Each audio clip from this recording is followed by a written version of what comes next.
Tu veux savoir quand tu es vraiment en train de réussir?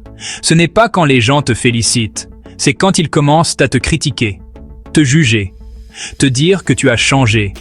Et là, tu dois sourire, parce que c'est exactement ce que vivent tous ceux qui montent. Oublie les applaudissements, les tapes dans le dos, les bien joués creux. Le vrai test, c'est quand ton ambition dérange, quand ton évolution bouscule. C'est là que tu sais que tu n'es plus dans la masse, tu es en train de te démarquer. Dans cette vidéo, je vais te dévoiler les 5 signes les plus puissants que tu es en train de sortir du lot. Si tu reconnais ne serait-ce qu'un seul d'entre eux, alors reste bien jusqu'au bout, car tu n'es plus très loin de ton propre succès. Prépare-toi à allumer le feu en toi. Premier signe que tu progresses? Les haters. Ces ombres qui te tournent autour, ces voix négatives qui chuchotent. Ils n'étaient pas là quand tu étais au plus bas. Quand tu doutais, quand tu stagnais, ils étaient aux abonnés absents. Mais maintenant que tu avances, ils surgissent de partout. Pourquoi? Parce que ta lumière met en évidence leur propre obscurité. Ton courage leur rappelle leur lâcheté. Ta détermination les renvoie à leur propre stagnation. Et ça les dérange.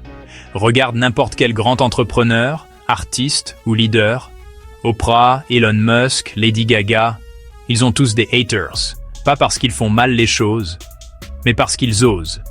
Ils osent rêver grand, oser agir, oser être différents. Et oser, ça gêne ceux qui restent terrés dans leur zone de confort. Alors, la prochaine fois qu'on te critique, qu'on se moque de tes rêves ou qu'on minimise tes efforts, félicite-toi.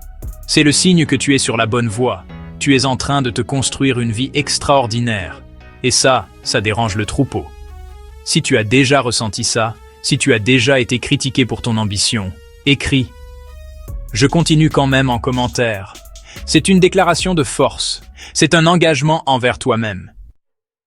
Deuxième signe que tu es sur le point de réussir, on commence à te dire « t'as changé ». Et ils ne le diront pas avec admiration. Non. Ils le diront avec reproche, avec un soupçon d'amertume. Tu es distant, tu es trop occupé, tu n'es plus comme avant.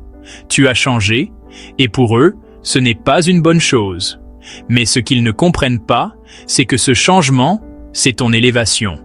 C'est ta transformation vers une meilleure version de toi-même. C'est le fruit de ton travail sur toi, de tes prises de conscience, de tes choix courageux. Chaque décision t'a mené ici. Avant, tu disais oui à tout. Tu étais toujours disponible, toujours prêt à aider. Tu voulais faire plaisir à tout le monde, même si cela voulait dire te sacrifier. Tu mettais les besoins des autres avant les tiens. Tu acceptais l'inacceptable. Tu tolérais l'intolérable. Tu te perdais dans les attentes des autres. Mais à force, tu t'es oublié. Maintenant, tu dis non. Tu poses tes limites. Tu te respectes enfin. Tu priorises tes projets, ta vision. Tu te concentres sur ce qui compte vraiment pour toi. Tu t'accordes la permission de briller, de réussir, d'être heureux. Tu te donnes le droit de vivre pleinement. Et forcément, ça en dérange certains. Ceux qui ne comprennent pas ton évolution, ceux qui profitaient de ton ancienne version, de ta gentillesse mal placée, de ton manque de confiance en toi. C'est normal. C'est sain. Couper les liens toxiques, même s'ils sont déguisés en relations amicales, c'est essentiel pour grandir. C'est un acte de courage et de respect de soi. Si les mêmes personnes te trouvent trop gentil quand tu les sers, et égoïste quand tu te choisis, ce ne sont pas des amis, ce sont des usagers. Ils ne méritent pas ta présence. Souviens-toi de ça. Ne l'oublie jamais.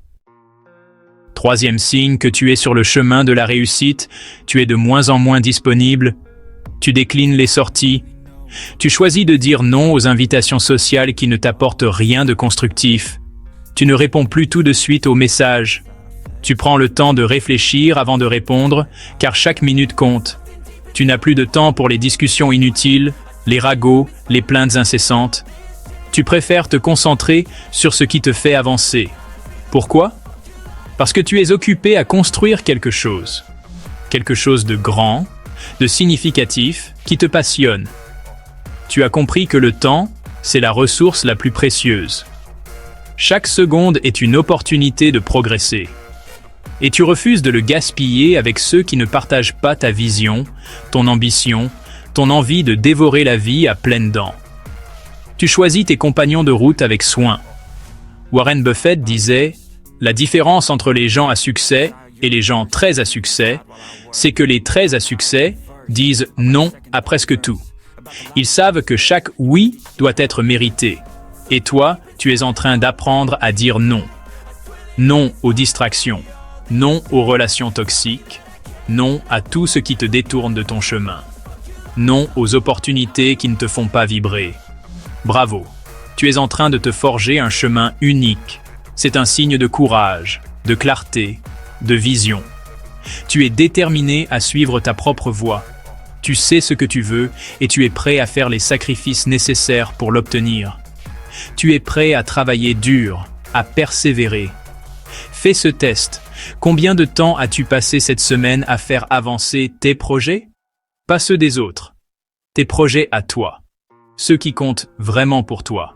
Ceux qui te font vibrer, qui t'empêchent de dormir, qui te donnent envie de te lever chaque matin avec le feu sacré. Ceux qui te donnent de l'énergie. Si la réponse est pas assez, il est temps de rectifier le tir. Il est temps de réajuster tes priorités et de te recentrer sur ce qui compte vraiment. Quatrième signe que tu es sur la bonne voie. Tu ne vois plus le temps passer. Tu travailles tard. Tu te réveilles tôt. Les heures semblent s'envoler sans que tu t'en rendes compte.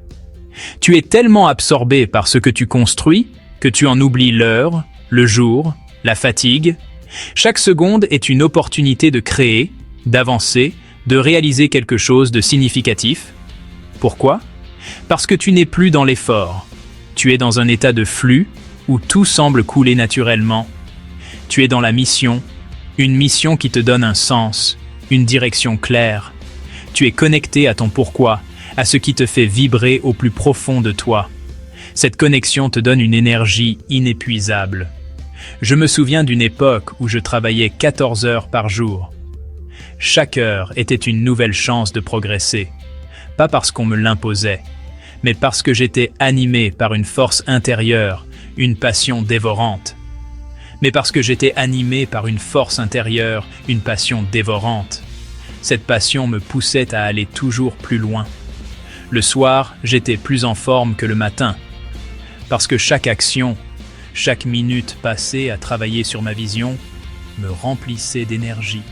Parce que chaque action, chaque minute passée à travailler sur ma vision, me remplissait d'énergie.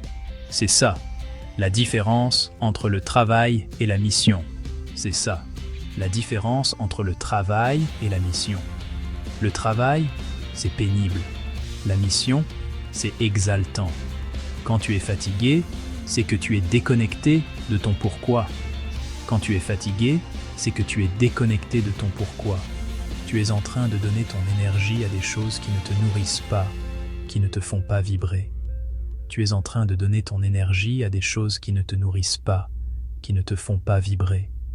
Quand tu es connecté à ta vision, tu retrouves de l'énergie même à 2 heures du matin. Quand tu es connecté à ta vision, tu retrouves de l'énergie même à 2 heures du matin. Tu es prêt à déplacer des montagnes, à braver les obstacles, à repousser tes limites. Tu es prêt à déplacer des montagnes, à braver les obstacles, à repousser tes limites. Parce que tu sais que chaque pas te rapproche de ton rêve. Parce que tu sais que chaque pas te rapproche de ton rêve. Et c'est cette conviction qui te donne la force de continuer, jour après jour. Et le dernier signe, le plus ironique, c'est quand, soudainement, tout le monde te connaît. Des gens que tu n'as pas vus depuis 15 ans t'écrivent pour te dire qu'ils ont toujours cru en toi. Des connaissances lointaines te félicitent pour ton succès. Des personnes qui ne t'ont jamais adressé la parole deviennent tes plus fervents supporters. On était au collège ensemble, non? On s'est croisés à une soirée il y a quelques années, tu te souviens? Peut-être. Mais où étais-tu quand je galérais? Où étais-tu quand je doutais? Quand je me battais pour faire décoller mes rêves? Le succès attire, l'échec isole. C'est injuste, mais c'est une loi sociale. Ne sois pas aigri, Sois lucide. Utilise ça pour trier. Les vrais soutiens sont là même quand personne ne regarde. Ce sont ceux qui t'encouragent dans l'ombre, qui te relèvent quand tu tombes, qui croient en toi-même quand tu doutes de toi-même. Chéris ces relations, car elles sont précieuses. Alors, si tu ressens un ou plusieurs de ces signes, alors ne doute pas. Tu es en train d'émerger. Tu es en train de te construire une vie extraordinaire. Et c'est précisément à ce moment-là que tu dois persévérer, même si c'est inconfortable. Les critiques sont la preuve que tu avances. Les ruptures sont la preuve que tu grandis. Et la solitude, parfois, est la preuve que tu te rapproches de ta mission. Si cette vidéo t'a parlé, si elle a allumé un feu en toi, partage-la à quelqu'un qui a besoin d'entendre ça aujourd'hui. Abonne-toi si tu veux plus de contenu puissant pour casser tes croyances limitantes et atteindre ton propre sommet. Et souviens-toi, les signes sont là. Mais c'est à toi de les lire comme des encouragements, pas comme des obstacles. Le monde t'attend. Vas-y et brille.